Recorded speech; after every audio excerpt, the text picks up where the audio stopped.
Manisha madam, બધા લોકો કહે છે કે કમ્પ્યુટર શીખવું જરૂરી છે, સમય સાથે ચાલવું જરૂરી છે, પણ આજે હું તમને પ્રશ્ન પૂછતો નથી, હું તમને એક અનુભવ શેર કરું છું. કહું તમને? જો તમને ખાસ કહું છું, હું 2 દિવસ પહેલા પાલનપુર સેન્ટરમાં ગયો હતો. તમને ખ્યાલ છે? ત્યાં આપણા સ્ટુડન્ટને એક કંપનીની અંદર ઇન્ટરવ્યૂ માટે લોકોને બોલાયા હતા. તો એમના ઓનર મારા બાજુમાં બેઠા હતા અને એમને આપણા કેન્ડિડેટ મતલબ જે સ્ટુડન્ટનું ઇન્ટરવ્યૂ લેતા હતા. તો ઇન્ટરવ્યૂમાં કયા કયા પ્રશ્નો પૂછાય છે જગ જાહેર છે, બધાને આવડે છે, પણ તમને નવાઈ લાગશે. એમને એક પ્રશ્ન પૂછ્યો તો ખબર છે કયો પ્રશ્ન હતો? બહુ જોરદાર પ્રશ્ન હતો. મને લાગ્યું કે ભાઈ આપણે બનાસકાંઠામાં તો આ પ્રશ્નની જરૂર શું છે, કોઈ આવો પ્રશ્ન બી ના પૂછે, કદાચ જરૂર બી નહીં પૂછે.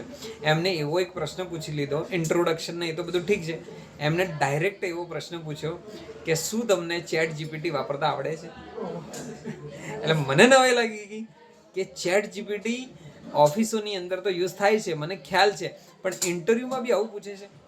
કારણ કે ભલે આપણે યુઝ કરતા હોય આપણા પર્સનલ યુઝ માટે કે ગમે તે રીતે, બાકી કંપની પોતાના કન્ટેન્ટ, ઓફિસનું વર્ક, ચેટ જીપીટી, જેમિની આ બધું જ ડેવલપ કરે છે.